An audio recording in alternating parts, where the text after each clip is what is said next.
Hello guys, hello water sign, hello Pisces, Scorpio, and Cancer. Welcome dito sa aking channel, Kapalaran 888. Welcome. Alamin natin kung anong messages, vibration, gabay energy para sa inyong lahat. At ay general reading, so pwede kang makaresonate.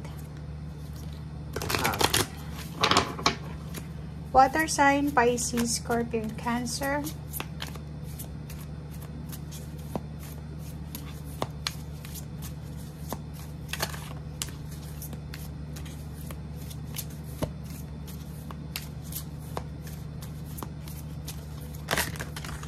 Okay, water sign, Pisces, Scorpio, and Cancer. First card natin is number 16, number 7.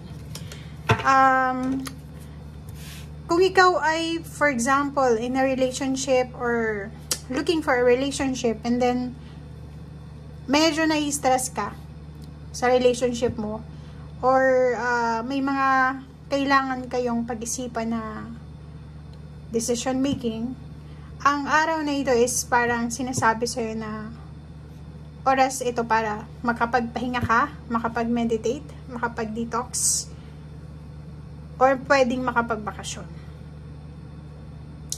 Kung makikita mo dito, number 6 is a balanced number na sinasabi sa'yo dito na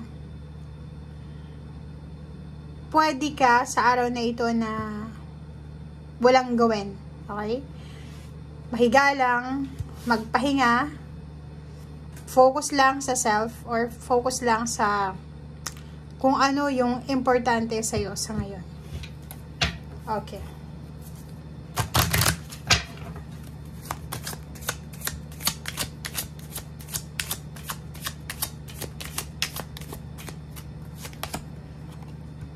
Number 10, 10 of Pentacles. Wow. Ang galing na ito, guys.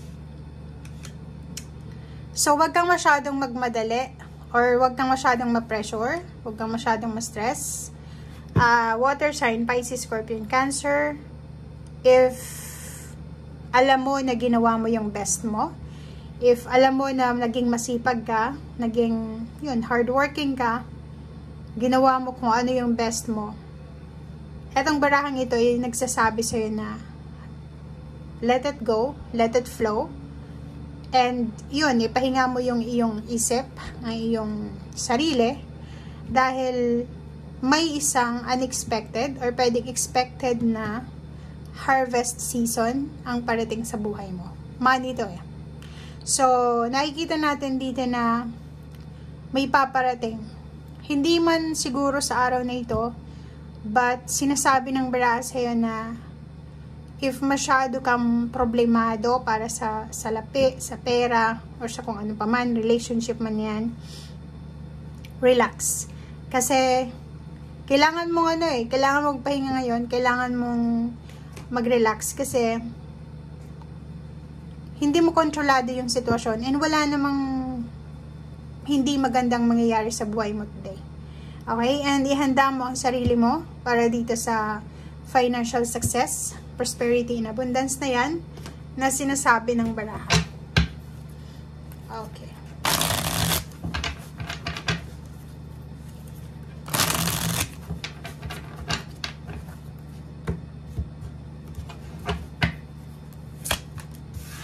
Okay, so it's a manifestation din neto. Kasi ito is para siyang King of Pentacles. May Queen of Pentacles ka. May 7 of Wands. And the Hermits. Oh, diba? Puro pera siya eh. Okay? Water sign, Pisces, Scorpio, and Cancer. Kung makikita mo dyan, ang sinasabi ng bara sa'yo na may paparating na pera. May paparating na malaking halagang pera. And if ever man na nasa kamay mo na siya, okay? Paki-comment sa comment section. May hawak ka bang pera? Marami ka bang ipon sa bangko? Marami ka bang investment? Take care of your money. Diba?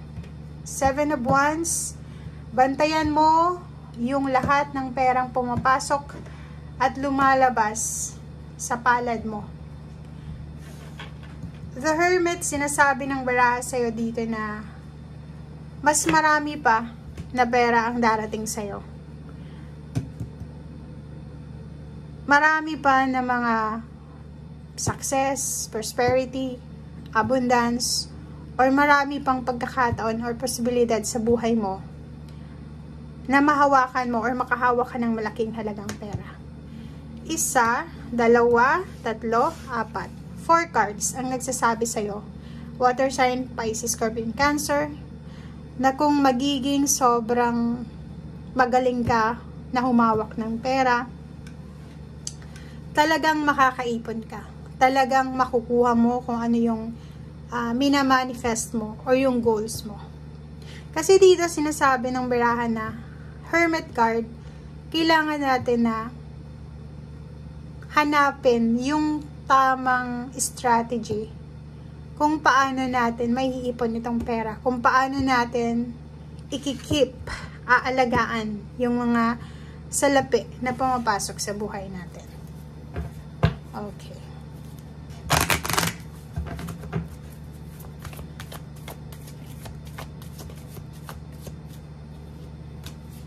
Oh, ganun din, oh. Diba? Ang dami-dami mong pera.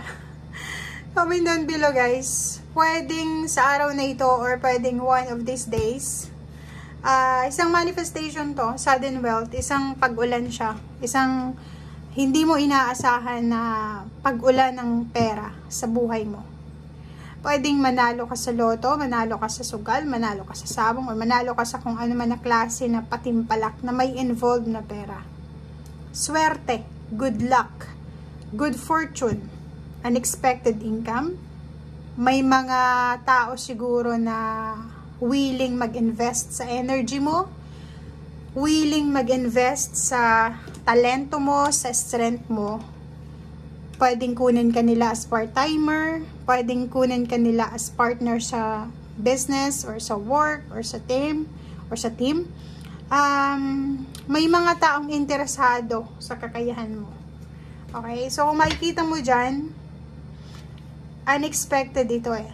Diba? So, pwedeng sa araw na ito, may magbayad ng utang sa'yo, or posibleng may pumasok na pera sa iyo, or may dumating na pera na hindi mo inaasahan. Baka yung utang sa'yo 20 years ago, 11 years ago, tapos biglang nakapag-isip ngayon na magbayad. So, yan, unexpected income.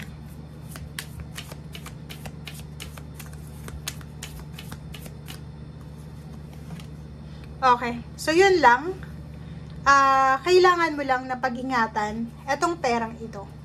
Kasi may High Priestess dito, tapos may 7 of Swords. May mga tao, lihim kasi to eh, may mga taong may lihim na inggit sa'yo, may lihim na galit sa'yo. So, as much as possible, huwag mo sa kanilang ikwento kung saan galing itong pera mo, or kung ano yung source ng income mo. Kasi, di ba, etong taong ito, it's either Gemini, Libra, Aquarius, or fire sign Leo, Aries, Sagittarius, or Earth signs, Virgo, Capricorn, or Taurus, or kahit sino siya, may lihim siyang galit sa'yo, or may lihim siyang inggit sa'yo. Hindi niya matanggap na ahead ka sa kanya. Hindi niya matanggap na marami kang pera, or siguro hindi niya matanggap na mas magkakaroon ka pa ng maraming pera. 'Di ba? Hindi niya matanggap yun eh. Hindi niya matanggap na sobra kang swerte. Okay? So, yun lang. Kailangan mong itago. Itago mo yung, diba? Kasi pwede kang masaktan ulit. Kasi ulit to eh. Pwedeng sinaktan ka na, niloko ka na financially, and then ngayon, babalik ulit siya para lokohin ka, para scam ka. Kung sa relationship yan, ganun din. May mga taong naging parte ng relasyon mo, pero instead na supportahan ka, nainggit sa'yo, ayaw nilang masapawan, and eto, trinidor ka nila, nasaktan ka, but since you're different ka naman sa ugali nila, bumalik sila sa inyo, or gustong bumalik sa buhay mo, pinabalik mo siya, nag-offer ng forgiveness or apology, reconciliation, tinanggap mo, naulit-ulit, so parang cycle lang, ulit-ulit lang. So, hindi ka matututo hanggat hindi mo to iniiwasan. Okay? So, in short, maging matalino ka na sa ngayon. Huwag mong akuin lahat ng energy or lahat ng obligasyon, responsibilidad, duties na hindi naman para sa'yo. Diba? Sinasabi ng Barasyo dito na marami ng tao na mostly kapamilya mo na lumalapit lang sa'yo. Kinukontrol yung iyong emosyon, kinukontrol yung iyong decision making kasi may kailangan sila. But once na kinontra mo kung anong gusto nila, magiging kaaway ka nila, sasaktan ka nila. So, as much as possible, take care of yourself, of your money, diba? Kung lalo na marami kang ipon, marami kang pera, marami kang ari-arian, huwag mong ipagsabi kung ano yung nabili mo, kung ano yung investment mo, kung ano yung, halimbawa, kung marami kang bahay, lupa, or marami kang naipundar, huwag mong sasabihin, lalo na sa pamilya mo. Okay? So, thank you guys, and see you again. Bye!